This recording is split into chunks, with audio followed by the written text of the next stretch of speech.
Houses of the Holy is Led Zeppelin's 5th studio album, and this marks an extremely successful era for the band, 1973. After Led Zeppelin IV, they were basically the biggest band ever, by far the best and most popular, most successful sort of hard rock band at the time. Now, here's what they definitely didn't do and didn't want to do. Led Zeppelin did not and didn't want to make another Led Zeppelin IV, and they absolutely succeeded in doing that. I don't think this album is as good as Led Zeppelin IV. This album is even harder to review than that album. That album was hard to review because it's so famous, you know. A lot of people have already said everything about it. But this, if someone were to come into this album and have never listened to Led Zeppelin before, they would be quite confused about what they were listening to. This is definitely not an album to start with if you're going into Led Zeppelin. Now, this album marks a new era for Led Zeppelin. You know, they're now completely broken into the mainstream. They're now having proper titles for their album. That's another thing. Let's talk about the artwork, because I just want to get that out of the way. Led Zeppelin are one of those bands I just kind of want to talk about the artwork, get it out of the way so I can talk about the music. I don't really mind it. Looks okay. Has some, like, creatures that are crawling to some sort of point on a hill. I don't know the history about it. I don't really care that much. I more care about the history of the music. But yeah, artwork's not better than 4, but nothing that special. The whole tone of this album is very varied. It shifts a lot. But this album is a lot happier than their previous albums. You know, songs like The Song Remains the Same. It's just a much happier, more uplifting tone than the really bluesy stuff they were doing earlier, and some of the and kind of the stuff they were doing on 4, which was a bit more kind of ballady, a little not quite as happy. But this is quite a happy album in parts. In parts, it is absolutely dark and deep and really, really emotional at times. But yeah, this album just is very interesting because Led Zeppelin don't write generally really happy, uplifting music. But when they do, it's definitely good. So I definitely do like that kind of minor tone shift, doing the more upbeat kind of stuff. Now, let's talk about the style of this album, because that is the main point when you're talking about this album. This album goes all over the place stylistically. I mean, you could say the same thing about 1, but at its core, Led Zeppelin 1 and 2 are blues rock albums. That's what they are at their core. This goes literally everywhere. You've got reggae, you have funk, you have hardcore psychedelic, really progressive music. It's everything. You have folk. It's everything. But the main question is, do they manage to make it tight and make it feel like a flowing, consistent piece of music? To me, I would say no. Now, I know you're probably getting angry. Are you dissing, like, Houses of the Holy? No, I'm not. This album, when I listen to it, I've listened to this album quite a few times, it does not feel as tight as 1, or as 2, or even as 3. It goes all over the place, and that can be good and that can be bad. This time, I don't think it worked out as well. It's not, like, completely messy and makes no sense, but it doesn't flow as well for me, and that could be because of inconsistent writing, inconsistent quality of writing is what I'm talking about. You have songs like No Quarter, which is one of Led Zeppelin's greatest songs. Absolutely amazing, psychedelic, progressive epic. And then you have songs like The Crunge, which I'm just kind of sitting there listening to. It's not bad, but it's inconsistent, the quality of the writing. Now, in some respects, this is actually more complex than 4, and even deeper, but this album is just less enjoyable for regular listening. You know, even though this is a really, really good album, I'm not going to listen to this album as many times as I'm going to listen to 1. For every 5 times I listen to 1, I'll listen to this 1 time, maybe. Even though they're both absolutely excellent albums, this is just not as much of an enjoyable experience, but it is an absolutely great album. Now, the band are experimenting with a lot of different styles, as I talked about, to success and to stuff that isn't as successful, in my opinion. Now, let's talk about the performances. Robert Plant's vocals, I'm just going to kind of say it, don't really like Robert Plant's vocal performance. Now, at some point, it is absolutely amazing. No Quarter, absolutely amazing. Over the Hills and Far Away, brilliant vocal performance. But then you have songs like The Song Remains the Same, which is amazing at the start, but then when the vocals come in, it all falls apart. Very inconsistent, keeps changing the tone a lot, which again can be a very good thing, to change the tone and change emotion.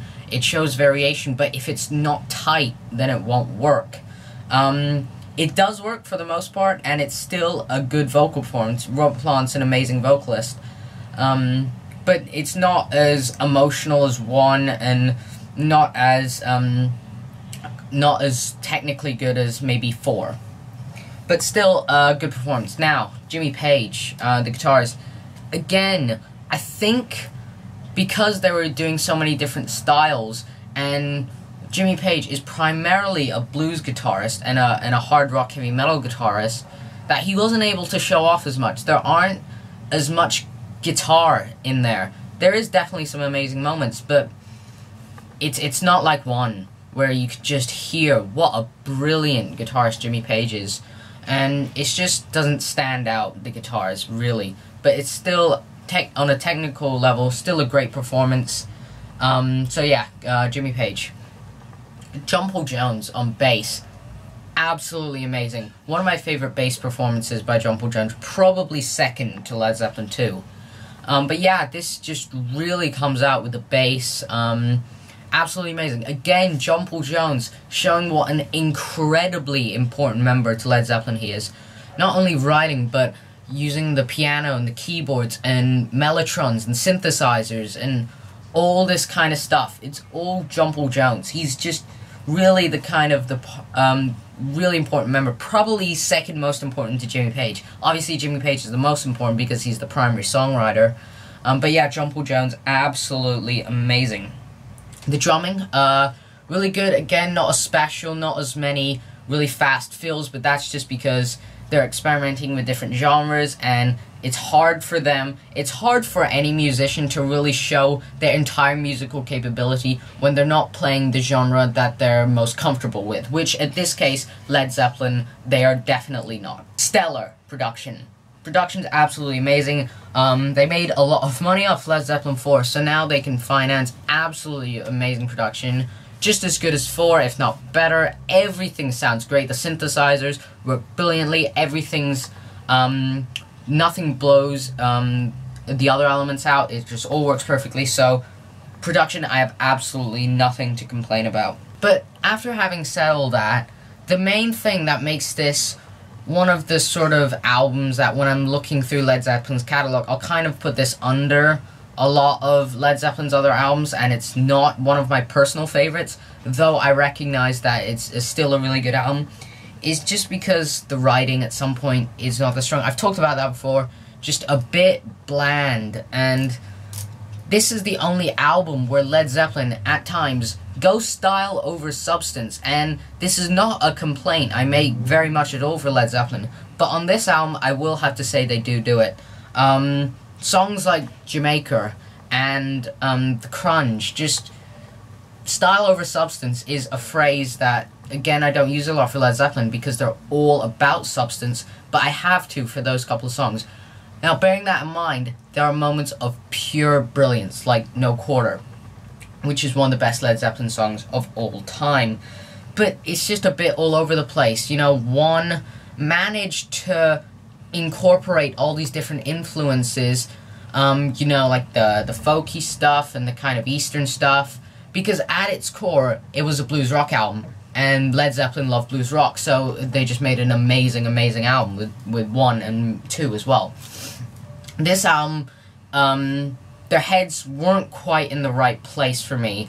Led Zeppelin are a really good band, and they can definitely experiment, and they do it to great success at times, but at times style over substance, I have to say it. I know a lot of people are going to disagree with that. Feel free. The comments, your opinions, as always. But yeah, I have to say it. I feel some songs are style over substance.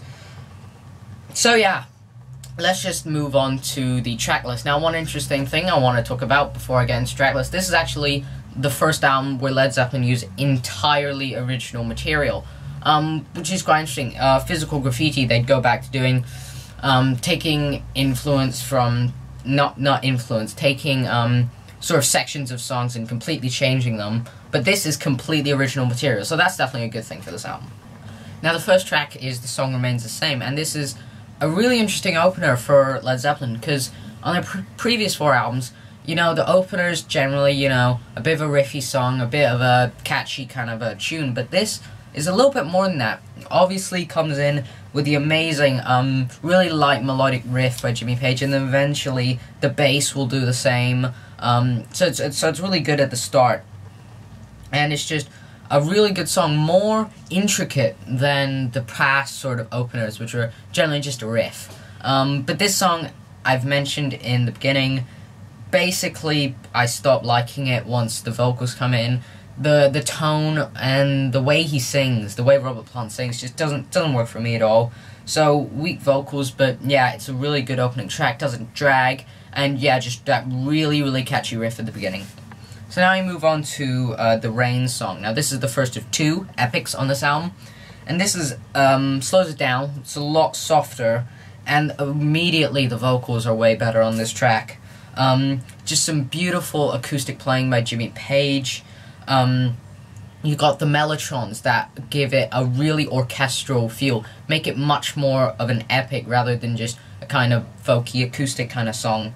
So yeah, just beautiful melodies all over the place, and it starts getting a little bit faster when the drum comes in. It's just a really amazing track, really good pacing. Led Zeppelin's always been good at pacing with their longer songs, at least on studio.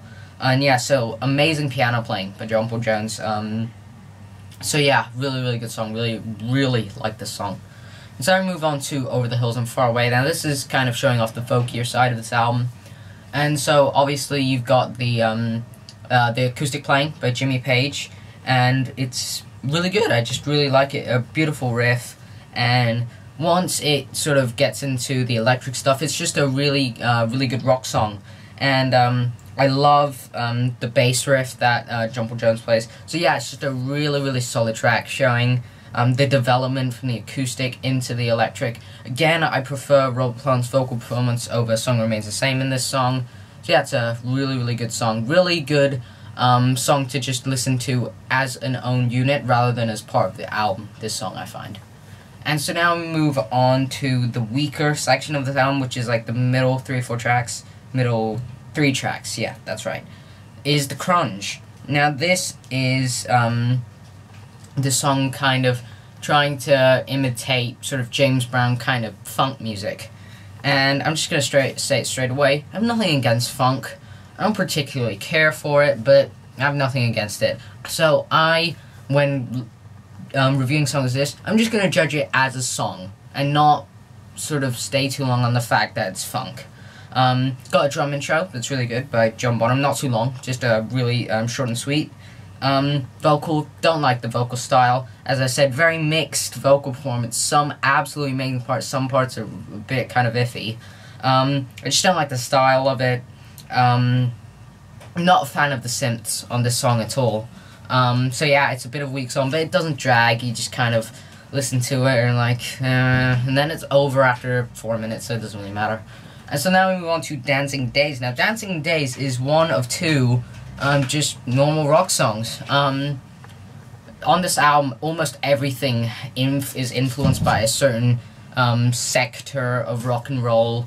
But this is just a normal rock song, and it's gonna stand out. If you're having a whole album taking loads of different influences, some of them working brilliant, some of them not, songs that are just normal rock songs are going to stand out, as opposed to Led Zeppelin IV, where most of them are mostly normal rock songs. But what about the actual quality? It's okay. It's not the greatest. It's not going to change the world. Don't like Robert Plant's vocal performance too much. and the organs are a little bit too loud that Jon Paul Jones plays. It kind of feels like they could have turned that down a bit. But yeah, it's just a little bit bland. Don't really particularly care for it. Nothing too great about it. Bit kind of iffy. But again, 4 minutes and it's over, so move on. To Jamaica. Now, this, the title of the song is its own sort of area of knowledge. I'm just going to talk about that really quickly. When they made it, it's obviously a joke because the phrase "do you Mak'er," if you take out certain letters, it sounds like you're saying Jamaica. And obviously a lot of people in America and other places, I don't really know, obviously were saying, "Ooh, I really like that new Led Zeppelin song, Dire Mak'er," which is not at all how you pronounce the title. I don't really care for the joke. It's alright. It's pretty funny when you actually hear people say Dire Mak'er. But yeah, it's pronounced Jamaica. So yeah, it's obviously the famous reggae song. It's Led Zeppelin's attempt to do reggae. The drum sound, very interesting recording technique. They had like 3 microphones that they put a long way away from the drums, and the drum sound doesn't sound that different, but it definitely sounds interesting, and I definitely like that Led Zeppelin are trying to do different things. But the actual quality of the song, it's okay. I don't mind it. The vocals are alright, you know. It's just kind of an average kind of song. It's Led Zeppelin trying to do reggae. The kind of screams, not really screams, but when Robert Plant does the oh kind of stuff, it sounds alright, and it's a reasonably catchy tune. I don't find it offensive or anything like that. So yeah, it's an alright song. But the next one is a big one. No Quarter. Now this is sort of the equivalent to Since I've Been Loving You off Led Zeppelin III, which is the definitive standout track. This is in the same way a very definitive track on this album. Definitely the best track on this album. What it is, it's a psychedelic and progressive absolute masterpiece. This song, oh my god. You really have, this is a really album track. You really have to listen to this on as part of the album. But yeah, again, the pacing is absolutely brilliant. Obviously has that really famous kind of synthesizer opening, along with the very deep atmospheric bass. Again, talking about Jon Paul Jones' importance in the writing and the performing of Led Zeppelin. And this song is obviously really showing off Jon Paul Jones' ability in piano and keyboards, and just showing that off completely. The vocals are really emotional, absolutely amazing. You just got these huge crescendos going through the song. This is a complete masterpiece. You need to listen to this lots and lots of times to really get all the nuances of it. But yeah, just great harmonies and just absolutely really atmospheric song. I love it a lot. It's a real epic and absolutely standout track on this album. Now I move on to the final track, which is The Ocean, and this I would consider the second kind of just normal rock song. It's just a pretty standard rock song. I mean, what else is there to say? Good riffing by Jimmy Page. The vocals are alright, you know, not the greatest, but they're alright, you know. Good drumming by John Bonham, and sort of in the middle they have a section where Robert Plant just does some a cappella vocals, and for no other reason than they can, basically. I like it, so yeah, I like the a cappella vocals, I guess. And just a really kind of standard rock song, really. Again, kind of going back to the kind of happier stuff that we're doing on the earlier parts of this album. And a really good bass, really nice audible bass. Even when it gets to the climax, where, you know, you got all the instruments playing really loud, really fast, the bass is always extremely audible, you know. On a lot of songs, when the guitar is just completely lead guitar I'm talking about, completely taking over, the bass gets washed out, but this, absolutely not a problem. So yeah, great way to end the album, The Ocean. And that concludes the track by track for Houses of the Holy. Again, mixed album, very mixed. moments of stellar brilliance and moments of inconsistency. Definitely, me personally, I don't like this album as much as most of Led Zeppelin's other album, except for maybe the later kind of stuff. But I have to recognize it's an absolutely great album, so I'm still going to give it a 9 out of 10. Later.